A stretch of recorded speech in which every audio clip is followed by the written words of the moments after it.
acompañen rápidamente, para no perder el tiempo, a la primera carta de Juan, primera de Juan, capítulo 5, versículo del 6 al 7. Primera de Juan,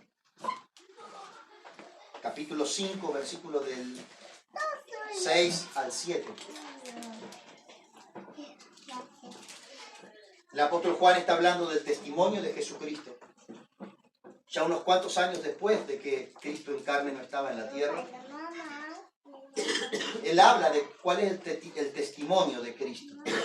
Y dice en primera de Juan 5, del 6 al 7.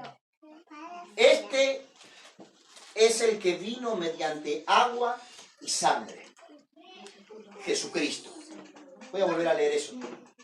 Primera de Juan, capítulo 5, versículos 6 y 7. Este es el que vino mediante agua y sangre. ¿Mediante qué vino Jesucristo? Mediante agua y sangre. No solo mediante agua, sino mediante agua y sangre. El Espíritu es quien da testimonio de esto, porque el Espíritu es la verdad. ¿Quién da testimonio de esto? El Espíritu. Porque el Espíritu es la verdad. Tres son los que dan testimonio. Y los tres están de acuerdo. El Espíritu, el agua y la sangre. Digan conmigo, el Espíritu, el agua y la sangre. Amén. El apóstol Juan está contestando algunas inquietudes de sus discípulos. Ya ha pasado muchas décadas desde que el Maestro había ascendido al Padre y el Espíritu Santo había venido sobre los discípulos, sobre la iglesia, y había dado revelación celestial sobre la verdad de Cristo. Amén. Hemos hablado muchas veces que la persona de Cristo, la revelación de Cristo, trasciende aún lo que fue el ministerio físico de Jesús en la tierra. Jesús es una parte de lo que Cristo es. Jesús fue una manifestación en carne de lo que Cristo es. Pero la revelación de Cristo trasciende a todas las cosas. ¿Cuánto pueden decir amén? Él es el todo en todo. Y todo fue hecho en Él, por Él y para Él. Amén. Todo habla de Cristo, todo muestra a Cristo, todo señala a Cristo, porque de Él, por Él y para Él son todas las cosas. Así que para esta revelación de Jesucristo se necesitó algo más que el conocimiento físico, el conocimiento humano de lo que estos 12 discípulos podían dar como testimonio. Amén. Ellos no podían solamente con el testimonio humano decir, no, nosotros lo vimos, era alguien real, hacía milagros de verdad, resucitó realmente, sino que se necesitaba un testimonio espiritual. Ese es el testimonio que empieza a recibir Pablo cuando él descubre que Cristo es todo en todo. Es una revelación mucho más amplia, por eso decimos que el Evangelio no se trata solo de la salvación de nuestras almas, sino que el Evangelio se trata de todas las cosas. Amén. Su palabra aplica a todos los órdenes de la vida.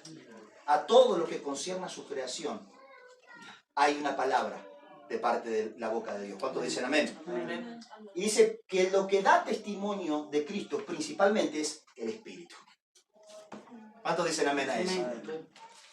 Y me encanta que lo diga de esa manera, porque parece algo muy frágil. Si él dijera, no, porque hay un testamento y hay un estatuto y las profecías se cumplieron. Pero dice, no, el testimonio más fiel es el Espíritu. De hecho, en el versículo 9 dice, aceptamos el testimonio humano, pero el testimonio de Dios vale mucho más. Aceptamos el testimonio de gente que lo vio, pero el que más vale es el que nos da el Espíritu. ¿Cuántos dan gloria a Dios por eso? Amén. Yo veía en estos días de Semana Santa mucha gente queriendo argumentar la existencia de Cristo, la existencia de la resurrección, que realmente fue un hecho histórico, y veía gente que decía, hay muchos testimonios, hay muchas escrituras, no solamente las bíblicas, sino extra bíblicas, hay historiadores judíos que hablaron sobre un Mesías, que se habló de que otros lo vieron, hay testimonio de gente que lo vio muerto y después lo vio esa misma gente resucitado, y como llenándose de argumentos, pero me encanta que Juan lo simplifica en un solo versículo. Y dice, aceptamos el testimonio humano. Genial. ¿Cuántos se ponen contentos cuando ven alguna noticia de un hallazgo arqueológico que garantiza o que afirma algo que dice la Escritura. Amén. Yo me acuerdo un día que en un diario en la zona de ciencia había salido una noticia de que en el monte Ararat encontraron los restos de lo que podía ser el arca de Noé. Por la antigüedad, por los miles de años que tiene esos trozos de madera con forma de embarcación, se calcula que podría tranquilamente haber sido el arca de Noé, porque dice la Escritura que cuando las aguas bajaron, quedó encallado en el monte de Ararat, en Turquía, en la actual Turquía. Yo me gozo con el testimonio humano. ¿Cuántos se gozan? Pero nuestro mayor testimonio es el Espíritu. El testimonio humano alguien te lo puede discutir, alguien te lo puede rebatir, tu doctrina alguien la puede contraargumentar, pero nadie te puede quitar el testimonio que el Espíritu puso en tu espíritu. Amén. Amén. En esto sabemos que somos hijos de Dios, decía el apóstol Pablo. En que somos guiados por el Espíritu de Dios. Amén. Dice, y el mismo Espíritu, dice en el libro de Romanos, puso testimonio en nuestro espíritu de que somos hijos de Dios. Amén. Así que el apóstol Juan dice, miren, aceptamos el testimonio humano, pero el testimonio de Dios vale mucho más. Precisamente porque es el testimonio de Dios que Él ha dado acerca de su Hijo. Pero hay tres cosas que dan testimonio, dice Juan. El agua, la sangre y el Espíritu. Amén. Hay tres elementos que dan testimonio, que Jesús nació mediante agua, pero no solo mediante agua, sino también mediante sangre. Y eso nos da testimonio sobre la deidad de Cristo. Nos da testimonio sobre el linaje espiritual de Cristo. Amén. Habían en los tiempos de la primera carta de Juan una teología que hablaba de que Cristo fue un espíritu, de que sí existió, pero que era un espíritu, como un ángel que se le reveló a los discípulos, pero dice no, tenemos testimonio del agua y tenemos testimonio de la sangre y del testimonio del espíritu. Cuando yo empecé a indagar un poco acerca de qué significaba el testimonio del agua, de la sangre, encontré diversas interpretaciones. Ya tenía una palabra que el Espíritu me reveló, ya tenía una palabra que Él me reveló, que Él empezó a hablar a mi espíritu, pero quería ver si había alguien que funcara lo mismo que yo, alguien que curtiera la misma revelación. Y encontré una gran variedad de explicaciones de por qué es el agua y la sangre las que también dan testimonio de Jesucristo, dan un testimonio natural y un testimonio espiritual de Cristo. La más simple, la más sencilla de las explicaciones decía que el testimonio que estos discípulos de Juan necesitaban era de que Él no solamente era espíritu, sino que Él también era carne, que nació del agua y de la sangre como cualquier hijo de vecina. De que sí era espíritu, sí era 100% Dios, pero que también era 100% de carne y hueso, como cualquiera de nosotros. Así que no solo tenemos el testimonio del espíritu, sino también de que es nacido de sangre, nacido de agua. Otras interpretaciones decían de que hay 3 sacramentos que el Señor dejó a la iglesia para testificar de Cristo. Uno de ellos es el bautismo en agua, otro es el compartir la cena, el beber del símbolo de la sangre, que dice así dan testimonio de mí, y el del Espíritu Santo, la llenura del Espíritu en nuestra vida. Amén. Como 3 sacramentos. Pero a mí no me sonaba que el apóstol estaba queriendo instaurar 3 sacramentos, ni que tampoco se trataba de buscar pruebas legales. No, era hijo de María, era de carne y de sangre. Porque él aclara, no solo nacido de agua, sino también de sangre. Como que era un elemento importante para entender la obra de la sangre de Cristo. ¿Cuánto me están entendiendo? No solamente nació de una fuente materna, no solamente nació de un útero, no solamente nació como si fuera una inseminación in vitro de los tiempos antiguos. Él puso un bebé en su vientre, nació divino, pero de un vientre materno. ¿Cuántos saben lo que es la inseminación in vitro? No es hijo de quizás del vientre que lo porta, pero inseminan el óvulo y el espermatozoide dentro de un cuerpo que es portador de un bebé. No, dice, este no era solo un portador, no solo nació de agua, también de sangre. ¿Cuánto me está haciendo lo que quiero decir? Y es importantísimo entender que él no solamente nació de un vientre materno, primero que no era un espíritu, no era un fantasma. ¿Cuántos están de acuerdo conmigo que no era un fantasma? Amén. Él nació de una mujer. Pero no solo nació de una mujer, sino que también nació de la sangre. Y eso da testimonio del Evangelio. La sangre da testimonio del Evangelio. La sangre tiene una connotación importantísima en el plano espiritual. Porque si Él no nació de sangre, su derramamiento de sangre no significa nada para la humanidad. ¿Cuánto me están entendiendo? Porque Él puede interceder por nosotros, abogar por nosotros, porque su sangre pagó el precio que ningún ser humano, porque su sangre era de la misma sustancia de tu sangre. También tenía linaje humano. Amados, las genealogías están porque sí. Las genealogías están para entender que Él vino también de Adán. Que Él vino también de Abraham. Que Él es la simiente que viajó de Abraham y por cada generación, por la cual Dios destruía a los enemigos de Israel, porque no atentaba, los enemigos naturales, los amorreos, amonitas, filisteos, sí atentaban contra el Israel de carne, pero la potestad que estaba detrás de estos pueblos atentaba contra la simiente que ese pueblo tenía. ¿Por qué tiene tantos enemigos Israel? Por la simiente, por la sangre. Digan conmigo la sangre. Amados, la sangre tiene un contenido espiritual. En la sangre de Abraham, de Isaac, de Jacob, en la sangre de José, en la sangre de Judá, viajaba una información espiritual llamada Cristo. ¿Cuántos me están siguiendo lo que quiero decir? En el linaje de Jesús no era todo pulcro, no era todo lindo. Ahí había un David, adúltero, mentiroso, asesino. Había una Rahab, prostituta. Entonces, cuando su sangre se derrama en expiación, Él está representando la humanidad, porque Él no solo es espíritu, no solo es nacido del agua de un útero materno, sino que Él es nacido de la sangre. ¿Cuántos me están entendiendo lo que quiero decir? La sangre tiene un contenido espiritual. Estos tres elementos dan testimonio, tanto en los cielos como en la tierra, tanto de manera espiritual como de manera natural. El espíritu, obviamente, es el testimonio de Cristo, es la revelación de Cristo en nuestra vida, es el que nos trae a Emmanuel, Dios con nosotros hoy. ¿Cuántos están conmigo? Pero también hay dos elementos que dan testimonio del poder del Evangelio, y otro es el agua, y otro es la sangre. Amén. No me voy a ocupar del agua hoy, pero sí de la sangre, que nos compete el día de hoy, en este domingo de resurrección, en este domingo de Pascua. Por eso el título de la palabra hoy es el poder de la sangre. Porque es tan vital que Él haya sido nacido de sangre, que era un hombre con sangre humana. Porque era tan vital entender la importancia del derramamiento de la sangre, porque hay poder en la sangre. Amén. Quiero que me acompañen a Levíticos, capítulo 17. Vamos a leer varios pasajes el día de hoy.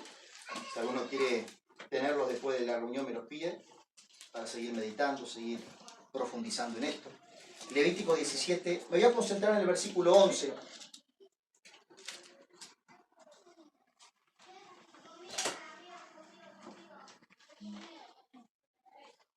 Pero vamos a leer desde el versículo 1. Yo me voy a concentrar en el 11. Primer fundamento que quiero poner para entender la importancia del elemento sangre en la obra del Evangelio, en la revelación pascual de Cristo, en el sacrificio de Cristo, en el fundamento mismo de nuestro Evangelio, porque nuestro Evangelio se fundamenta en la sangre de Cristo. Amén. Este nuevo pacto en el que hemos entrado por Cristo no es por el ministerio de Cristo los 3 años que estuvo en la tierra, es por la sangre que Él derramó. Amén. Necesitamos entender que la sangre es un elemento físico. ¿Cuántos están conmigo que la sangre es un elemento físico? Pero también es un elemento espiritual. La sangre, quiero que me ayuden con la imaginación. Imagínense que van a donar sangre. Esa sangre que están sacando de tu brazo es un elemento natural. Amén. Físico. Se toca, se ve. Algunos dicen que se huele. Yo nunca les sentí olor a la sangre, pero hay gente que dice que la sangre tiene olor. Amén. Pero también es un elemento espiritual. La sangre tiene un contenido espiritual. Amén. Siempre les digo que el mundo físico está íntimamente ligado con el espiritual. De hecho, uno de los grandes errores que la iglesia ha cometido es separar lo físico de lo espiritual. Y seguramente todos en algún momento han escuchado o estado en alguna discusión de este tipo. Che, ¿esto es espiritual o es natural? Che, la locura que tiene fulano. ¿Es loquito nomás o es espiritual? Fulanito que se pone siempre intenso. ¿Es natural o es espiritual? ¿Cuántos lo han dicho alguna vez? Sí. Esta enfermedad crónica que tiene este hermano, esa alergia, ¿es natural o es espiritual? Y disociamos las cosas naturales de las cosas espirituales. Así es que hemos llamado a algunas actividades nuestras, nuestra actividad secular y nuestra actividad espiritual. Y así que es que nos sacamos el traje cristiano cuando vamos al trabajo, porque es lo que yo hago secularmente. Y en realidad, la vida del Evangelio es una vida integral. Todo lo natural tiene un correlato en lo espiritual. De hecho, todo lo que vemos viene de algo que no vemos. Y la revelación de lo espiritual es la revelación de lo que mueve los hilos del mundo que vemos. Pero detrás de todo lo que vemos hay hilos invisibles que lo mueven. El mundo que vemos lo mueve algo que no lo vemos. ¿Cuánto me siguen lo que quiero decir? Ahora, ¿cómo un Dios que es espíritu crea cosas que son físicas y que son visibles? ¿Cuál es el punto de contacto entre el mundo espiritual de Dios y el mundo físico de los hombres? El punto de contacto entre el mundo espiritual y el mundo físico es el agua y es la sangre. Dije que del agua hoy no me voy a ocupar. Pero estos son los dos elementos que son elementos tan naturales como espirituales. Es el punto de conexión entre el mundo invisible y el mundo visible. Toda autoridad creativa para que luego se vea en lo natural parte del agua o parte de la sangre. ¿Cuántos me están siguiendo lo que quiero decir? Dios plasmó un poder creativo en su creación. Pero dice la Escritura que Dios hizo a Adán a su imagen y a su semejanza. Dios puso en el hombre el potencial mismo que hay en Dios. Y dice luego de la caída que Adán y Eva tuvieron hijos a su imagen y semejanza. ¿Cómo puede el hombre dar a luz algo a imagen y semejanza? Por la sangre. ¿Cuántos me están siguiendo? ¿Por dónde corre la herencia de un padre hacia su hijo? Por la sangre. Ahora yo me pregunto, ¿solo la herencia natural o también la herencia espiritual? También la herencia espiritual. En todo lo que llamamos en la sangre genética, ADN, esos códigos de información que viajan por la sangre, esos códigos energéticos que corren por la sangre, son espíritu, son información espiritual. ¿Cuántos me están siguiendo lo que quiero decir? La sangre contiene vida espiritual. Y ahora lo vamos a ver a través de la Escritura. ¿Amén? Vamos a Levíticos 17. Leo del versículo 1 al 11, pero me concentro en el 11. El Señor le ordenó a Moisés que le dijera a Aarón y a sus hijos y a todos los israelitas: esto es lo que ha mandado el Señor. Cuando algún israelita sacrifique una res, un cordero o una cabra dentro o fuera del campamento, será considerado culpable de haber derramado sangre si no lleva el animal a la entrada de la tienda de reunión y lo presenta como ofrenda al Señor ante su santuario. Esto claramente no está vigente en nuestros días. Amén. Alguno dice, yo no llevé la sangre de la vaca. No, tranquilo. Pero es que Dios les quería revelar el significado espiritual de la sangre. ¿Cuántos me están entendiendo? Por lo tanto, ese israelita será eliminado de su pueblo. El propósito de este mandamiento es que los israelitas lleven al Señor los sacrificios. Digan conmigo el propósito de este mandamiento. Hay un propósito para una instrucción tan loca como esta. O sea, cada vez que me mato un ternerito, si yo no lo llevo al altar, soy expulsado del campamento. No, tranquilo. El propósito de este mandamiento es que los israelitas lleven al Señor los sacrificios que suelen hacer en el campo. Deberán llevarlos al sacerdote a la entrada de la tienda de reunión y ofrecérselos al Señor como sacrificio de comunión. Digan conmigo, de comunión. De comunión. Tiene que ver con la comunión, con la unidad con Dios. Amén. El sacerdote derramará la sangre sobre el altar del Señor a la entrada de la tienda de reunión y quemará la grasa como aroma grato al Señor.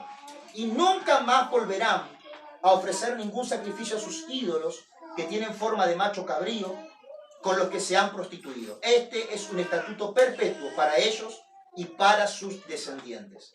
Cuando algún israelita o extranjero que viva entre ustedes ofrezca un holocausto o sacrificio que no lo lleve a la entrada de la tienda de reunión para ofrecérselo al Señor, el tal será eliminado de su pueblo. ¿Cuántos me siguen con la historia?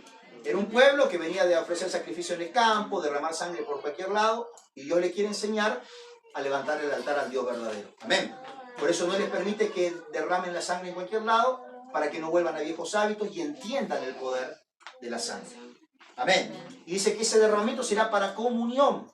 Es decir, que el derramamiento de sangre, a quién lo derramaban, en qué altar lo derramaban, determinaban con qué espíritu tenían comunión. ¿Cuántos me están siguiendo? Digan conmigo, sangre es comunión. Sangre es comunión. Sangre es comunión. Amén. Cuando algún israelita o extranjero que viva entre ustedes coma cualquier clase de sangre, yo me pondré en su contra y lo eliminaré de su pueblo. Y acá está el versículo importante, versículo 11. Porque la vida de toda criatura está en la sangre. Ya conmigo, la vida está en la sangre. Está en la sangre. Porque la vida de toda criatura está en la sangre. Yo mismo se la he dado a ustedes sobre el altar, para que hagan propiciación por ustedes mismos, ya que la propiciación se hace por medio de la sangre. Dios le dice a través de Moisés al pueblo, porque la vida está en la sangre, y añade, yo mismo se la di a ustedes. Él mismo colocó un punto de contacto entre el mundo físico y el mundo espiritual. ¿Por medio de qué parte del ser natural de un Julio de carne y hueso tiene contacto con el Espíritu de Dios? Por la sangre. Porque la sangre es lo que Dios nos ha dado para comunión. Es lo que nos ha dado para propiciación. ¿Cuántos me están siguiendo? Y ahora le está diciendo, y yo mismo le he dado la sangre de estos animales para que sea su propiciación.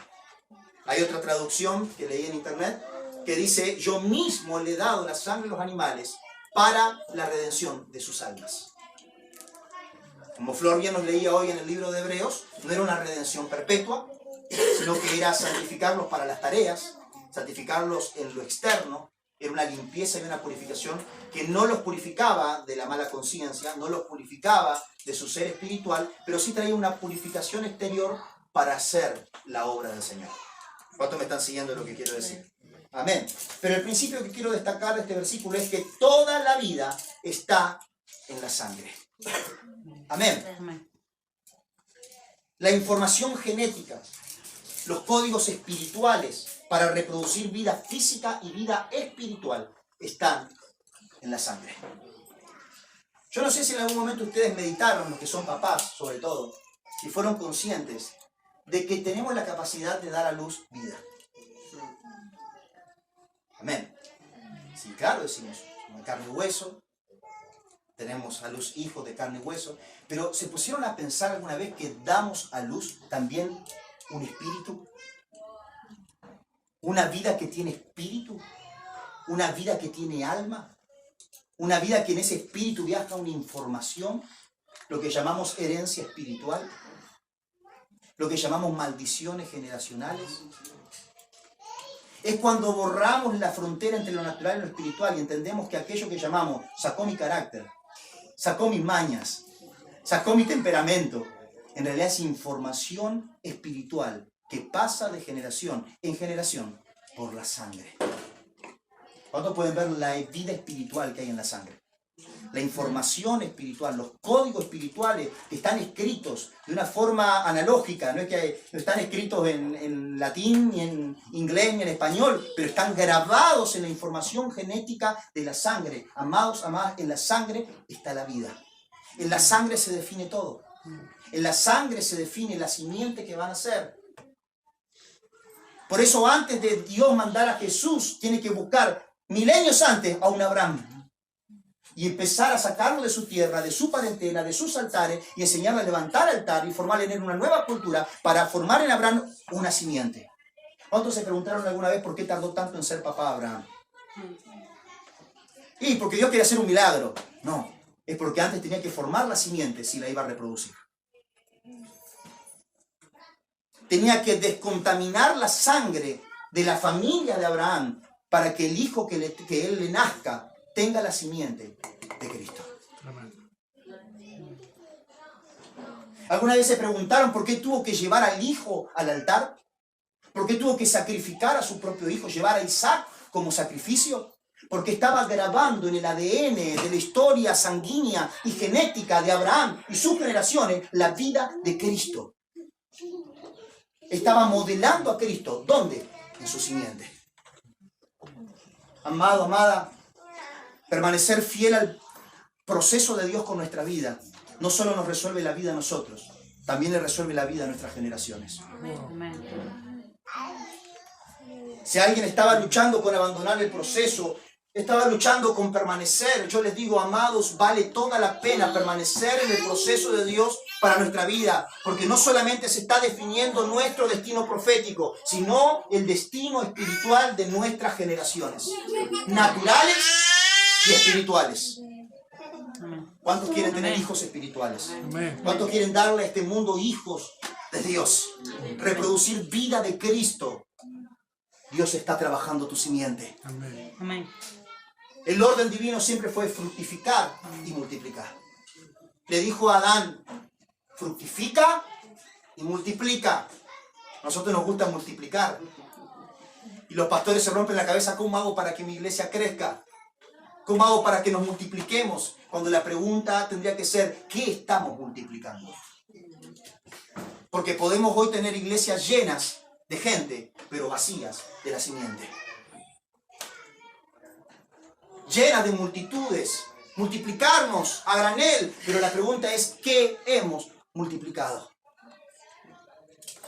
Por eso hoy es tan normal encontrar iglesias muy grandes, donde uno va al culto y hay mucho avivamiento, pero uno va a la célula y el líder maltrata, lastima a las ovejas. ¿Cuántos me están siguiendo? No pongo en duda la unción que hay en esa casa ministerial, pero cuando multiplicamos sin antes vivir procesos hacia adentro, podemos estar multiplicando una simiente que no está pura. ¿Cuántos me están siguiendo lo que quiero decir? Por eso, amados, la palabra de este año es año de un establecimiento de su trono. Amén. Porque justicia y juicio son los cimientos de su trono. Amén. Su gobierno tiene un cimiento firme, que no se mueve, que no tambalea, que no sucumbe, que no se corrompe, que no se mezcla. Se llama justicia. Amén. ¿Cuántos me están siguiendo lo que quiero decir? ¿Y dónde graba esas cosas el Espíritu de Dios? En la sangre. ¿Dónde graba esa justicia? En nuestra genética espiritual. ¿Cuántos me están siguiendo lo que quiero decir? El Evangelio se trata de la sangre. Me estoy adelantando, no era el versículo que quería nombrar ahora, pero Hebreos 4:12 dice que la palabra de Dios vive y es poderosa.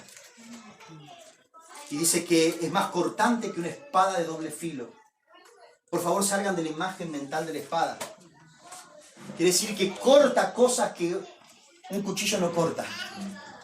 Amén. Si yo tengo una espada, se la quiero atravesar. No, ¿quién se la da? Fran, que tengo confianza. Quiero atravesar a Fran. Le voy a cortar todo, pero nunca voy a llegar a la información espiritual de su genética. Pero la palabra de Dios, que está viva y es poderosa, es eficaz, parte el alma, parte el espíritu y llega a las coyunturas y a los tuétanos. Creo que se lo voy a leer en mi versión, la NBI. Dice, llega hasta la médula. ¿Y quién sabe qué se origina en la médula? La sangre. La palabra, por eso he hablado tantos domingos de la palabra de su poder, porque yo puedo acribillarte a versículos y no voy a transformar nada, pero una palabra suya y tu sangre será transformada. Una palabra que sale de la boca de Dios, la palabra de su poder, tiene el poder para cambiar el código de la genética de tus generaciones. de arrancar de raíz, no hábitos. Voy a tratar de portarme bien, estoy yendo a la iglesia, voy a dejar de mirar esto, voy a mirar más de lo otro, voy a dejar de leer esta porquería, voy a leer más la Biblia. No, es que no se trata de cambiar hábitos, se trata de cambiar naturaleza. Y lo único que puede cambiar naturaleza es la palabra de Dios. Amén. Leemos una vez más el versículo 11, porque la vida de toda criatura está en la sangre. Yo mismo se la he dado a ustedes sobre el altar para que hagan propiciación por ustedes mismos, ya que la propiciación se hace por medio de la sangre. ¿Por qué se hace la propiciación? Por la sangre. Ya conmigo, no hay otra. No es con liturgia, no es con religión, no es con versículos, es con la sangre. Amén. Hay un único fundamento para este nuevo pacto y se llama la sangre de Cristo. La sangre del Cordero. Jesús podría haber enseñado cosas muy lindas, como de hecho las enseñó. Podría hablarnos del reino de los cielos. Podría hablarnos de la llegada del Espíritu Santo y cuando venga el Espíritu lo guiará toda verdad. Pero nada de eso hubiese sido realidad en la vida de la iglesia si no hubiese habido sangre. Amén. La sangre es la legalidad para entrar en el reino de Dios. Quiero que me acompañen en Hebreos 12. Hebreos 12, 22 al 25.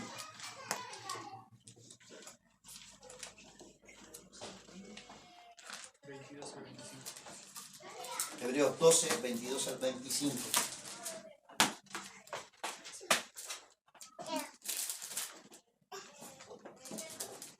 Vamos a ver ahora que si la sangre contiene vida espiritual, contiene información genética, contiene códigos espirituales, entonces la sangre tiene una voz. La sangre dice algo. ¿Cuántos me están siguiendo? Por favor, no sean tan literales. Me estoy diciendo que tiene un frasquito de sangre y te decía, ¡Eugenia!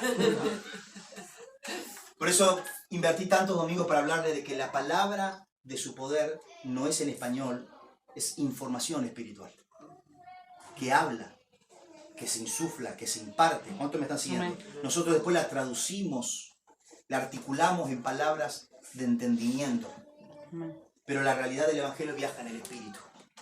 Por eso es tan importante, como dice Pablo a los Corintios, hablar en el Espíritu y hablar en el entendimiento. Si yo solo hablo palabras de entendimiento, pero no hay Espíritu, no hay Evangelio. Si yo soy todo Espíritu, pero no puedo darlo en entendimiento, como esta enseñanza que le estoy dando, no puedo acceder a los misterios divinos. Espíritu y entendimiento tienen que caminar juntos. ¿Cuántos me están siguiendo lo que quiero decir? Amén. De la misma manera la sangre tiene una voz, dice algo. Amén. Yo siempre la agarro a mi suegra, pobre. Pero ella siempre me dice, pasa que soy hija de vascos. Por eso soy tan dura. Claro, eso habla la sangre. No, hacelo como a vos te parece. Vos sabés cómo se hace esto. No, está mucho mejor mi suegra. Le habló cuando la conocí. ¿Sí o no? Sí. Había una receta, te cuento una intimidad. Flor le daba una receta, mirá mami, hace esto, como ella cocina, hace pastelería. Cuando íbamos, no me quedó igual como lo vi en el videíto, decía Eugi, se enojaba. ¿Pero hiciste todo como lo mandé? Sí, me decía, ¿cuánto le pusiste de azúcar? Tanto, pero la receta decía tanto. Bueno, pero le metí un poquito de más, decía, porque quería que quede más dulce. Pero de harina le metiste, no, porque me quedaba un tarrito y para no abrir otro le puse menos. Y al final no había respetado la receta. No, Euge, que sí. por mucho tiempo decíamos, Euge, pero por favor respetá la receta. Y ella decía, ay, no sé, es más fuerte que yo. Tengo la receta ahí. ¿Cuánto vieron el meme de Laporta? Necesito transgredir.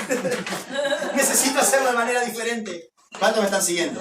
¿Cuántos tienen algo que es más fuerte que ustedes mismos?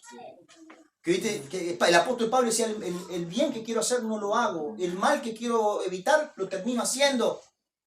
Es una voz que clama. Y ahora vamos a hablar que la sangre reclama. La sangre tiene una voz y reclama. ¿Cuántos me están siguiendo? Hay un reclamo en la voz. Porque la información, los códigos genéticos que tiene en su interior, tienen un reclamo en su interior. ¿Cuántos me están siguiendo? Vamos a Hebreos 12, 22 al 25.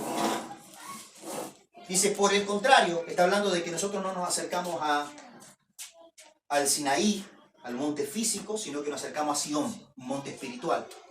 Un lugar de encuentro, un lugar de intimidad invisible, espiritual. Por el contrario, ustedes se han acercado al monte Sion, a la Jerusalén celestial, la ciudad del Dios viviente. Se han acercado a millares y millares de ángeles. ¿Cuántos dicen gloria a Dios? A una asamblea gozosa. ¡Wow!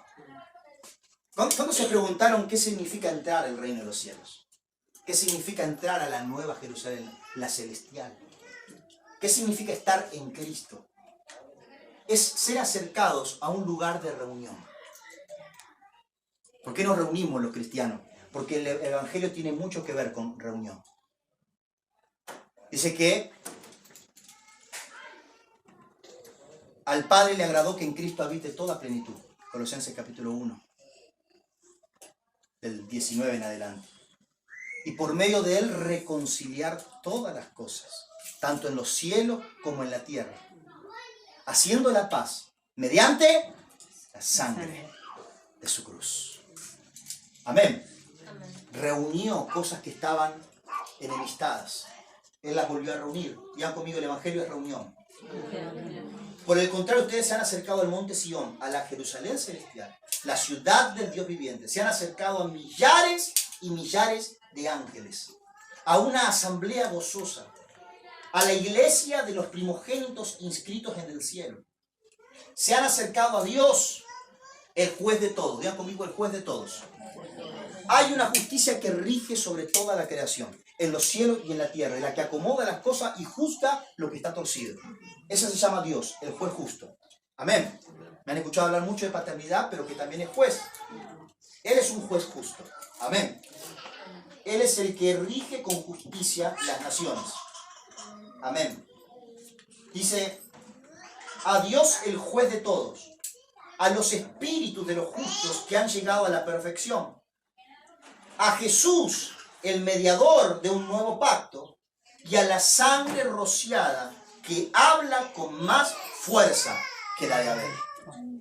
Vean conmigo, la sangre rociada que habla con más fuerza. Wow. Siento la presencia de Dios de una forma tremenda. Hoy vengo a decirte que la sangre rociada de Cristo habla con más fuerza. No sé cuál es la sangre que reclama tu vida. Si es la sangre de tus ancestros, si es la sangre de tus generaciones, si es la sangre de un altar falso, si es un derramamiento de sangre que hiciste o que alguien está haciendo para reclamar tu vida. Lo que vengo a decirte es que la sangre del Cordero habla más fuerte. Amén. La sangre del Cordero habla más fuerte. Amén. Yo ya no le estoy predicando a ustedes. Ahora le estoy predicando a las regiones celestes. Le estoy predicando a la multitud de testigos. ¿Cuántos saben que hay multitud de testigos en esta reunión? Está llena esta reunión. Está llena de ojos. Está llena de oídos. Y yo le digo que la sangre del Cordero habla más fuerte. Amén. La sangre del Cordero habla más fuerte. Amén. Aleluya. Amén. Digan conmigo, la sangre habla. Sangre. La sangre del Cordero habla más fuerte. Amén. La sangre habla. La sangre contiene una voz espiritual. La sangre propicia apertura del mundo espiritual para que hable. ¿Cuál es la apertura que el mundo espiritual tiene para hablar sus designios sobre el mundo natural? La apertura que tiene es la sangre. ¿Qué hace un banda cuando quiere bajar una entidad, cuando quiere interceder con un tambor? Sacrificio. ¿Qué hace un brujo cuando quiere alcanzar otros niveles espirituales? Sacrificio. ¿De animales? O depende del rango de brujos humanos. Porque la sangre es lo que le da apertura al mundo espiritual a poder tener una voz en el mundo natural. ¿Cómo puede reclamar un espíritu generacional mi vida? Por la sangre. El mundo espiritual necesita sangre para poder reclamar, sangre para poder hablar, sangre para poder emitir sus designios y sean obedecidos en el mundo que se ve. Pero de toda voz, de toda sangre, la sangre del Cordero habla más fuerte. Amén. La sangre del Cordero tiene voz y habla fuerte. Amén. Hay muchos que llegaron el día de hoy a este lugar porque la sangre les reclama y habla más fuerte que otra sangre que también los quiere tener atados. ¿Cuánto dan gloria a Dios por eso? Amén. Ahora hay dos tipos de sangre que hablan. Las acabo de mencionar, pero lo quiero decir con más exactitud, con más claridad. Hay dos tipos de sangre que hablan. Una es la sangre de altares. Digan conmigo, sangre de altares. Sangre de altar. Y la otra es la sangre heredada. Digan conmigo, sangre heredada. Sangre de altar. Ahí hablamos de espíritus ancestrales, espíritus generacionales. Amén. Son por lo menos dos fuentes, quizás hay más, pero hasta acá llegó la revelación del espíritu con mi vida. Hay dos tipos de altares que están reclamando constantemente. Amados, el mundo que los rodea se mueve por sangre que reclama. Sangre que reclama. Amados, yo años atrás esto no lo entendía. Yo veía profetas que lloraban por la tierra, que lloraban por nuestras pampas argentinas, por el derramamiento de sangre de los indios en los tiempos de los fortines. Yo no lo entendía porque no entendía la voz que tiene la sangre. A cuánta maldición territorial están atadas las naciones por historias de derramamiento de sangre. Yo escuchaba antes a la gente, o cuando era chico, adolescente, interceder para que no se aprueben leyes de aborto. Y yo decía, ¿y si lo tenemos que convertir de cualquier manera? Decía yo. Haya ley o no haya ley, el que quiera seguir abortando, no, porque no entendía la legalidad cuando una autoridad que tiene un manto de autoridad sobre un territorio habilita legalmente que haya derramamiento de sangre, que ya no va a ser ilegal, que va a ser legal. Hasta que vi que la sangre de Abel clamaba desde la tierra. Dice que la sangre rociada habla más fuerte que la de Abel, lo que significa que antes hubo otra sangre que estuvo bramando desde la tierra, desde los tiempos antiguos. Se llamó la sangre de Abel. Y dice la Escritura que era una sangre que clamaba y reclamaba venganza. Reclamaba muerte. ¿Cuántos me están siguiendo? Era una voz de injusticia. Amados, la sangre derramada injustamente clama justicia. Clama venganza. Hay una voz que clama. Y miren que Abel era hijo de Adán y Eva. Y sin embargo, de aquel momento la sangre clamó desde la tierra. Y se necesitó otra sangre que riegue la tierra, que hable más fuerte. Y que en vez de hablar venganza contra la humanidad, habló salvación para la humanidad. Habló perdón de pecados para la humanidad. Habló redención. Amados, la sangre tiene voz. Vaya si tiene voz. Habla salvación, habla perdón, habla libertad, habla sanidad. ¿Cuántos pueden escuchar la voz de la sangre? La sangre clama, la sangre reclama. ¿Cuántos pueden decir amén? Decía que hay dos tipos de sangre. La sangre de altares y la sangre humana, la sangre generacional, la sangre heredada. Ambas sangres tienen un tipo de voz. La sangre de los altares puede llegar a nosotros de diversas maneras. Alguien puede decirme acá, bueno, yo nunca fui a otro altar que el de la iglesia.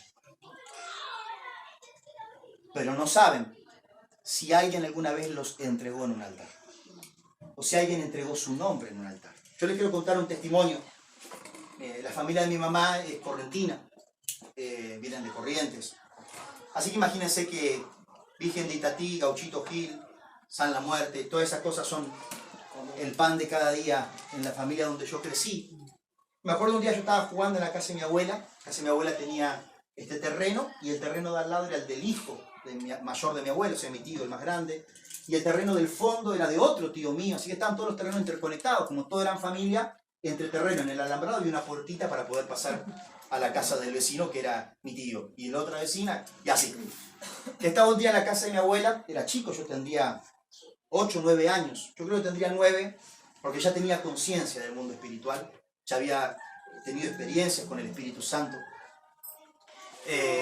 Y me acuerdo de que un tío viene y me dice, vení Nahue, vení que te tengo que mostrar algo, me dice.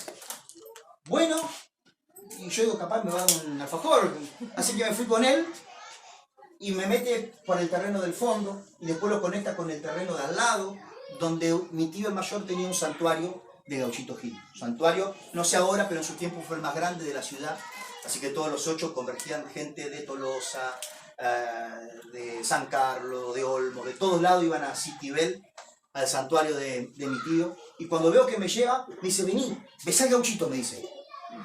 No, le dije yo.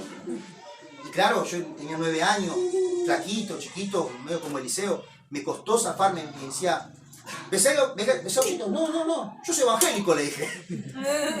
Besá que no pasa nada. Tenés miedo, me quería convencer de cualquier manera de que besar al gauchito. Yo me acuerdo si le pegué una patada, algo así, porque era bastante terrible yo también. Pero la cuestión es que yo me pude zafar de esa situación. Pero situaciones como esta ocurrían constantemente en mi familia. Vení, ponle un poquito de vino al gauchito. Entonces alguno de mis primos iba, ponía, y así. Les cuento otra experiencia. Ya en la adolescencia, estaba en el secundario, y un día me tuve que quedar después de hora porque faltó un profesor, pero no habían firmado mi cuaderno de comunicaciones. Porque me había quedado libre en la escuela en realidad y hice desaparecer el cuaderno para que en mi casa no se enteren que había quedado libre. Detalles. Así que yo no tenía cuaderno de comunicaciones. Cuando dijeron, ¿quién tiene nota para retirarse hoy? Yo no tengo cuaderno. ¿Todavía no tiene cuaderno, Pancita? Así, no, todavía no tengo cuaderno. Así que me quedé con 2 compañeras más de la escuela. Y estas compañeras empezaron a jugar al juego de la lapicera. ¿Cuánto escucharon en el juego de la lapicera? Parecido a la ouija, ponen una lapicera y convocan espíritus y los espíritus mueven la lapicera y contestan en un tablero con letras, en una hoja, contestan las preguntas que se le hacen. Yo, evangélico, no estaba en la comunión con el espíritu, no estaba metido, pero yo conozco estas cosas. Así que me puse a mirar la ventana, yo no me metí en el juego. Tengo un recuerdo muy vago de que le mi amiga, la más brujita, dijo, ¿qué le querés preguntar a los espíritus? Y la otra chica, la más tontita, dijo, quiero saber cómo ser estudiante mañana, dijo. Eso le va a preguntar, le dijo. Yo quiero saber cómo ser estudiante. Me acuerdo que le dijo 2-0. Al otro día jugó estudiante y ganó 2-0. Tal cual como el espíritu ese había dicho. ¿Cómo funciona? No tengo ni idea, no me pregunte. Pero yo dije, mirá, vos veía que la lapicera se movía y miraba por la ventana. Yo no me metí en ese asunto. Años después, estábamos con Flor en un campamento de Jeva. El pastor estaba predicando sobre los peligros del ocultismo y dijo, hay gente que tiene que renunciar a prácticas como el juego de la lapicera, el juego de la copa, el juego de la ouija, estupideces como esas que quizás le hicieron por ver una película o porque alguien se la enseñó jugando. Y yo recibí una convicción del Espíritu de que tenía que hablar con ese pastor y renunciar. Pero yo empecé a luchar con el Espíritu Santo. Yo dije, pero si yo no jugué. Y el Espíritu Santo me decía, pasé a renunciar. Yo no jugué, decía. Tenés que pasar. Y era una voz que empezó a cobrar cada vez más fuerza. Vean conmigo, la sangre de Cristo habla más fuerte. Y fue más fuerte que yo. Tuve que ir y decirle, pastor, tengo algo para contarle. Le conté la situación y me dijo, no, es importante. Me dijo. Y es más, alguien tiene que escuchar esta palabra. Me dijo, es más, cuando el Espíritu Santo se pone tan quisquilloso, con cosas tan sutiles, me decís, pero si yo no lo jugué. Una cosa es que el Espíritu te diga renunciar a que fornicaste. Bueno, vos estuviste involucrado. Renunciar que viste una película de terror. Bueno, vos la viste. Pero cuando se pone tan quisquilloso renunciar a algo que ni siquiera vos hiciste, es porque te está preparando para usarte.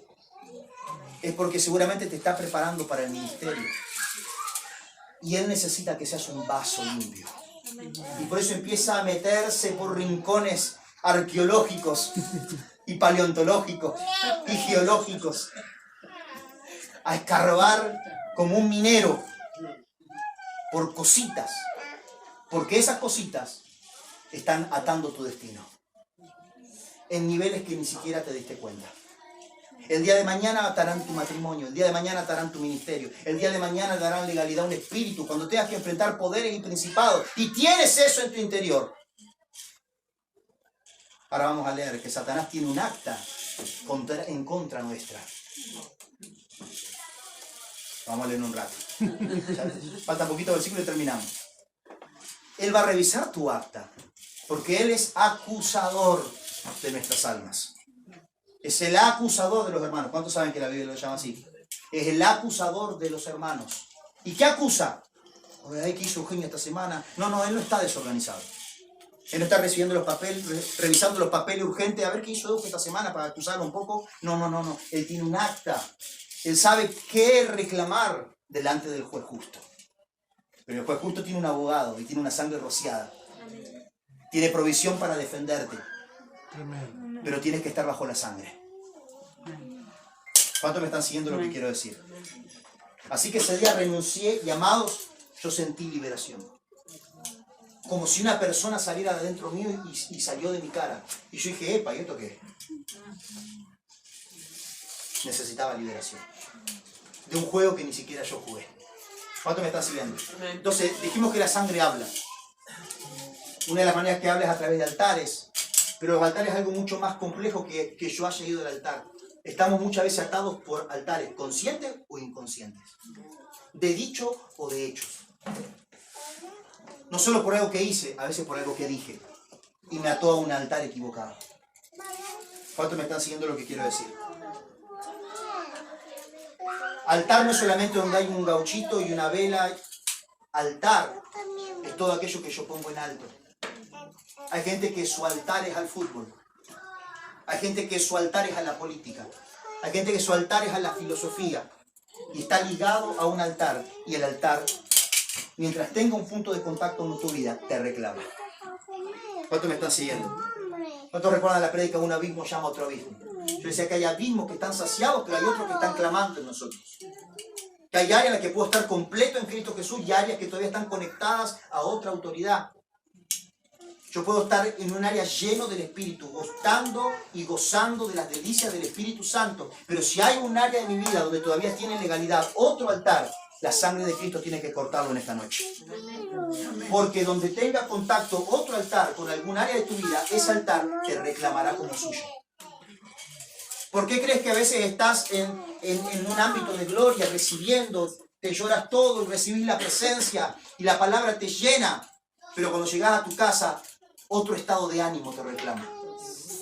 Y volvés enojado y tirás los platos y preparás todo nervioso la comida. ¿Cuántos me están siguiendo? Porque posiblemente otro altar te reclama. Un altar generacional o de algún pacto que hayas hecho de dicho o de hecho. Consciente o inconsciente. ¿Cuántos me siguen? Y los espíritus generacionales, esa es la sangre ya que corre por nuestra herencia, también tienen una voz y reclaman. Y es la razón por la cual muchas veces la historia de los abuelos se repite en los padres en los hijos, y los hijos en los nietos. ¿Cuántos me están siguiendo? Quiero que me acompañen a Éxodo 25.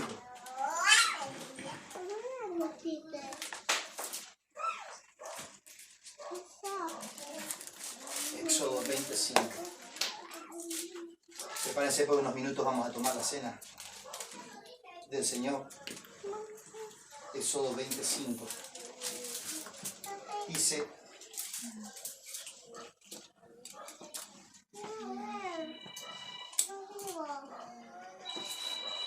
no te inclines delante de ellos ni los adores.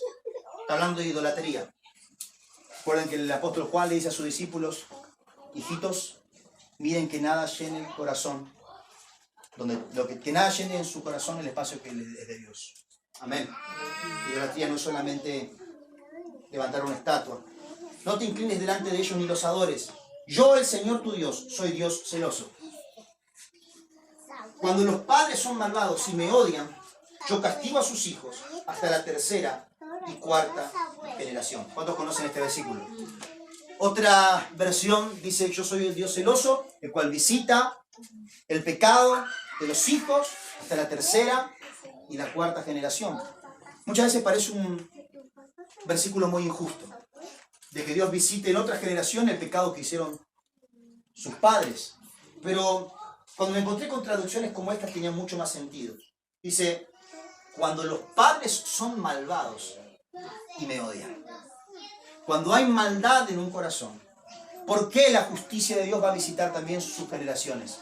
Porque es principio espiritual que los padres dan hijos a su imagen, a su semejanza, que va a haber una herencia que seguramente se va a manifestar en los hijos y la justicia de Dios también va a visitar esas generaciones. ¿Cuántos me están siguiendo? Por eso es que Jesús nos dio una salvación tan grande. Y por eso yo oré no solo que se nos revele el poder de la sangre, sino el alcance de la sangre. Porque la sangre no solamente tiene el poder para abogar por nosotros. Leíamos hoy en Hebreos 12 de que Él es el juez justo en Sion. Jesús, nuestro abogado, y la sangre rociada que habla más fuerte que la de Abel. Cuando el acusador se quiere presentar delante del juez justo por tu vida o por tus generaciones, cuando hay una revelación de la sangre, entonces Satanás no tiene poder para acusarte. ¿Cuántos pueden dar gloria a Dios por eso? Cada derramamiento de sangre tiene una voz y la sangre heredada también tiene voces que reclaman. Yo puedo hacerte renunciar de algún área que vos le hayas abierto la puerta a Satanás. ¿Cuántos pueden decir amén? Y me fui a tirar las cartas y... ¿Por qué renunciar? Son espíritus que tomaron autoridad por una legalidad que vos le abriste. Ahora es mucho más complejo cuando hay un espíritu que tiene legalidad sobre mi vida y que yo nunca le abrí la puerta porque lo recibí por herencia. Porque hay un espíritu que reclama. Hay familias que de generación en generación tienen historias de abuso. Y por más de que alguno de ellos, quizás la abuela tuvo, bisabuela tuvo abuso, la abuela tuvo abuso, la madre tuvo abuso, y por más que esta hija ahora dice, yo voy a cuidar a mi hija para que no la abusen, la abusan de la manera y en el lugar que menos lo esperaba. ¿Cuántos me están siguiendo?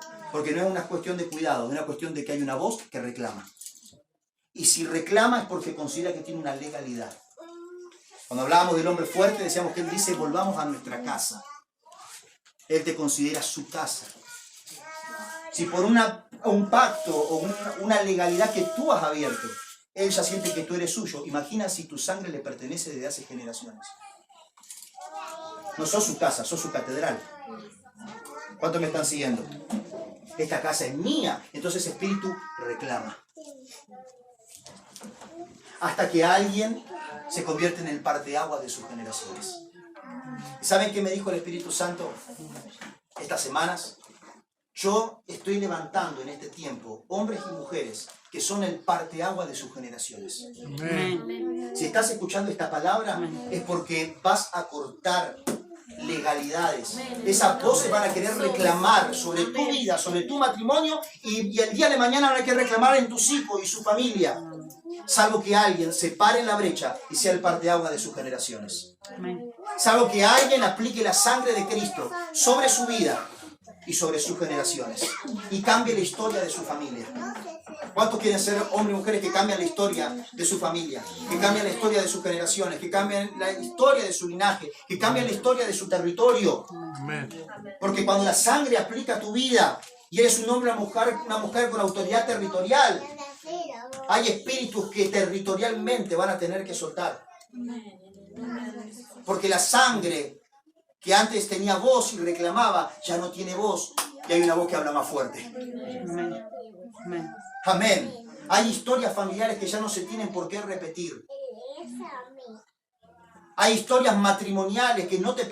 Siento muy fuerte esto. Hay historias matrimoniales que no te pertenecen.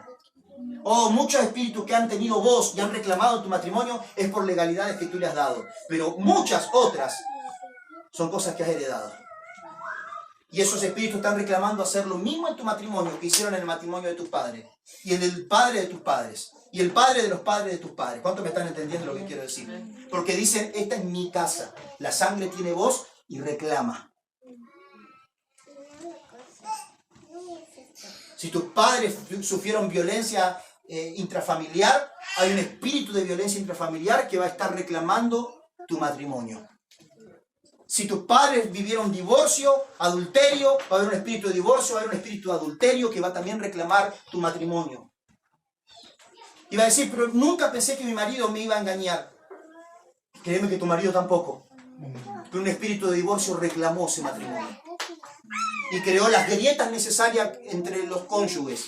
Y despertó a la filistea incircuncisa, estratégica, en el trabajo, en el lugar donde menos lo pensaba. Y el espíritu entró. Porque ni siquiera es una puerta que tú le abriste. Es un espíritu que recibiste por herencia. Y que reclama su casa. ¿Cuántos me están siguiendo lo que quiero decir? Siento muy fuerte esto. Hay gente que todavía se pregunta cuándo me voy a casar, cuándo voy a encontrar mi idóneo. Aprovecha este tiempo porque Dios quiere limpiar tu sangre.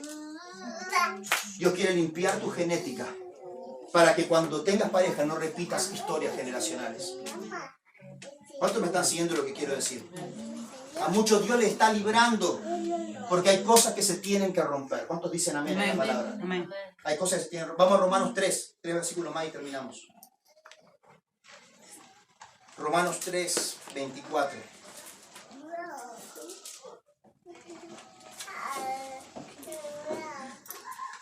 Y ahora viene el Evangelio, amados. Ahora viene la buena noticia. ¿Cuántos dicen amén? Ahora, digan conmigo, ahora viene el Evangelio. Ahora viene lo bueno. Gloria a Dios. Romanos 3:24 dice así. Pero por su gracia son justificados gratuitamente mediante la redención que Cristo Jesús efectuó. Pastor, ¿qué hacemos con todo esto que hoy hablaste? Sí, estamos hasta las manos. Veo mi familia y altares por todos lados.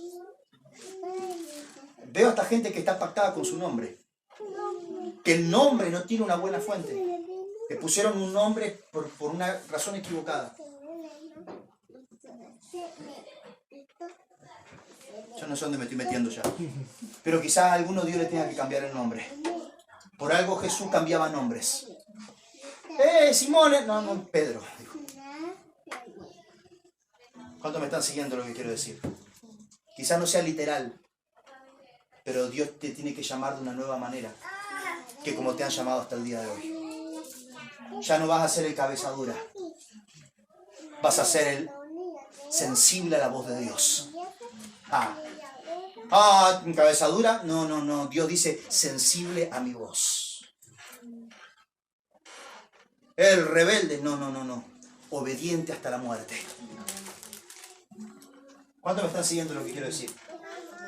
Viene el Evangelio, dije. Romanos 3:24. Pero por su gracia son justificados. ¿Qué hacemos con todo esto, pastor? Altares por todos lados. Derramamiento de sangre. Veo mi familia, está toda pactada.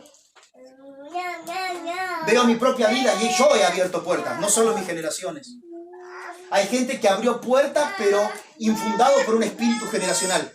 Así que tiene la atadura de su espíritu generacional y de las propias puertas que él también abrió. Porque hay espíritus generacionales que como no se quieren ir, te incitan a que también hagas pactos que van poniendo cerraduras. Pactos que te van atando más para que ese espíritu esté más guardado y tarde más en salir.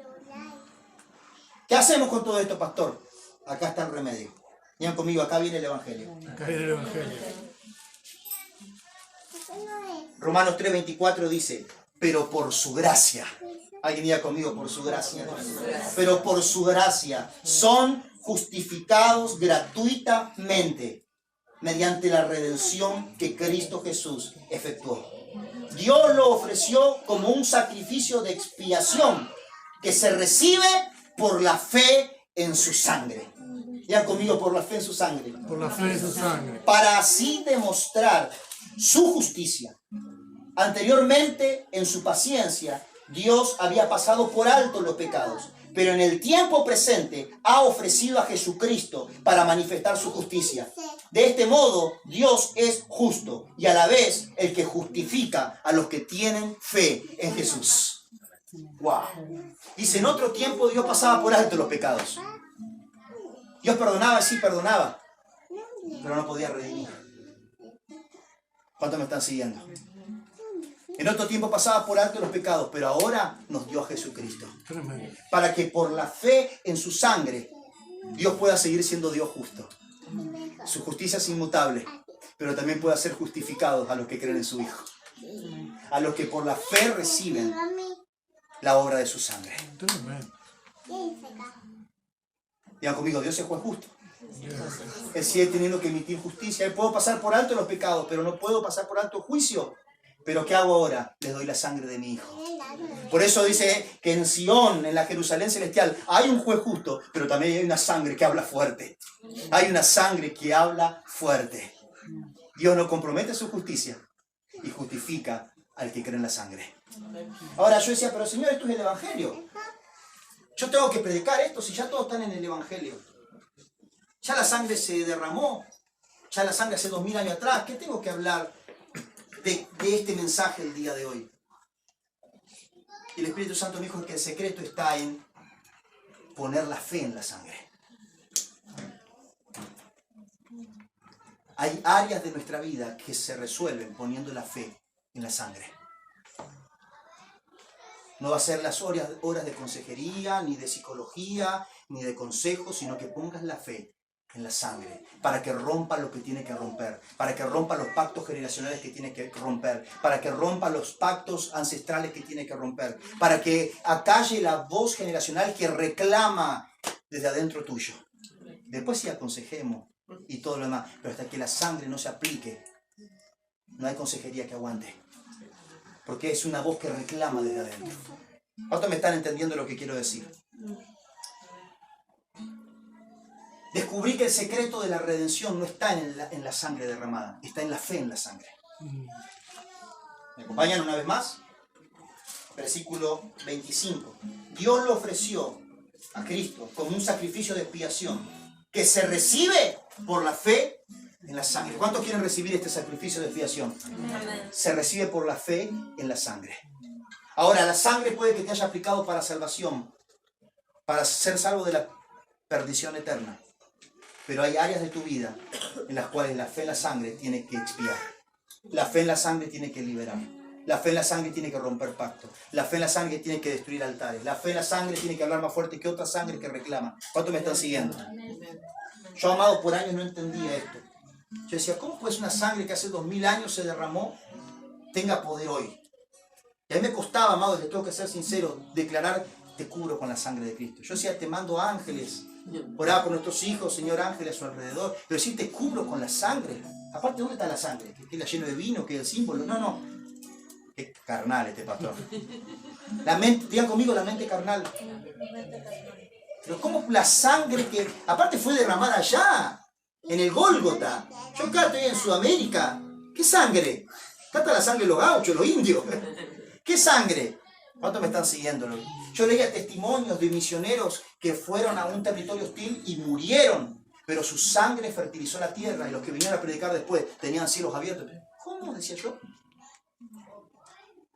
No tenía sentido para mí.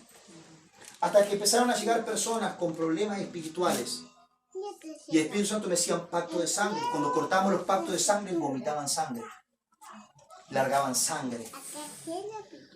Como su sangre quedó contaminada por una gallina que degollaron allá. Y ahí entendí el poder espiritual de un derramamiento de sangre. Que literalmente por una gallina que mataron allá, esa persona quedó contaminada en la sangre. Porque el secreto no es el poder de la sangre en sí que lo tiene, sino de la fe que se ejerce sobre la sangre derramada. La sangre de la comunión, de la que habla Levítico 17. Yo puedo matar un animal y por eso no le estoy adorando a Dios. Pero si el animal lo traían del campo, lo traían al altar, dice Levítico 17, era un sacrificio de comunión. Porque le doy utilidad a la sangre. Los brujos saben darle utilidad a la sangre. Todo uso del mundo espiritual que no es guiado por Dios es ocultismo. Pero cuando sabemos usar los elementos espirituales por la guía del Espíritu Santo, es el reino de Dios en la tierra. Amén. ¿Cómo hago para que una sangre derramada 2000 años atrás hoy rompa mis cadenas generacionales? Por la fe en la sangre. Y si, amado, la sangre de Abel por años estuvo reclamando, la sangre de Cristo que habla más fuerte tiene fuerza también el día de hoy. ¿Cuántos lo pueden creer? Vamos a Colosenses 2 versículos más rapiditos. Colosenses 2.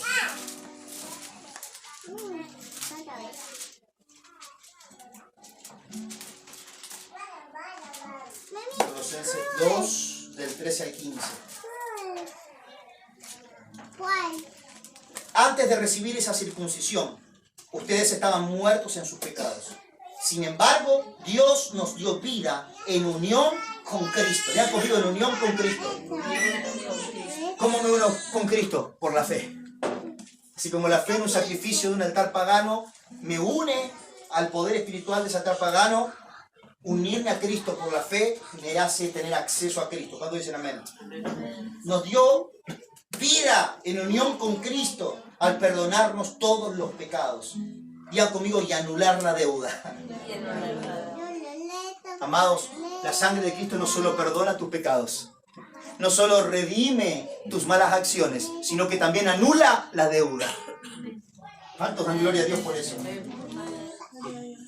Al perdonarnos todos los pecados y anular la deuda que teníamos pendientes por los requisitos de la ley. Escuchen esto, Él anuló esa deuda que nos era adversa, clavándola en la cruz. Escuchen, desarmó a los poderes y a las potestades y por medio de Cristo los humilló en público al exhibirlos en su desfile triunfal. Aleluya. Dice que al anularte la deuda, voy a leer textualmente como lo dice, y anuló la deuda que nos era adversa. Otra versión le dice el acta que nos era contraria, el acta que Satanás llevaba en tu sangre. Él veía la sangre de Marlene y veía el acta, veía la información que estaba grabada de sus padres, de sus abuelos, y él usaba esa acta que nos era contraria, pero dice que por la sangre que él derramó anuló el acta que nos era contraria y así desarmó a los poderes y principados. Una cosa es usar la autoridad de la sangre para sujetar poderes, para tenerlos a raya, y otra cosa es desarmarlos por completo. ¿Cómo lo desarmo por completo? Anulando el acta que el diablo tiene para acusarme. Jesús caminaba por esta tierra y decía, Satanás no tiene nada en mí. No tiene nada en mí. ¿Cuántos pueden dar gloria a Dios por eso? Desarmó a los poderes y a las potestades por medio de Cristo. Los humilló en público al exhibirlo en su desfile triunfal. Y Hebreos 4:12. Te invito a que cierres tus ojos.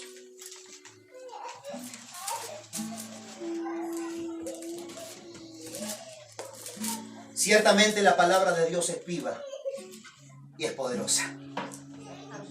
Y más cortante que cualquier espada de dos filos. Penetra hasta lo profundo del alma y del espíritu, hasta la médula de los huesos, y juzga los pensamientos y las intenciones del corazón. Cierra tus ojos. ¿Cómo aplico la sangre de Cristo? ¿Cómo la sangre puede hoy correr por mis venas? ¿Cómo puedo recibir una nueva naturaleza, una nueva vida, una nueva información espiritual, un nuevo código, un nuevo acta? Por la palabra. La palabra que hoy estás escuchando es poderosa para darte una nueva sangre, para darte un nuevo linaje. De hecho, amado, el Evangelio se trata de ser injertados a una nueva familia. Yo declaro en el nombre de Jesús que ya la sangre de tus ancestros no tiene autoridad sobre tu vida. Y ya la sangre de tus antepasados no tiene autoridad sobre tu vida. La familia de Dios no era una familia natural, era una familia de fe. Por eso dice la Escritura que por la fe en Cristo somos una rama injertada al árbol de Abraham. Recibimos su misma sangre, la misma simiente que tenía Abraham. Por eso la promesa dada a Abraham no era en ti y en tu simiente será bendito el pueblo de Israel. Dijo, serán benditas las familias de la tierra, porque las familias de la tierra tendrán la misma simiente que tienes tú por dentro, Abraham. Tendrán la simiente del Hijo, tendrán la simiente de Cristo. Espíritu Santo, revela la sangre del Cordero en este lugar. Revela la vigencia del poder de la sangre.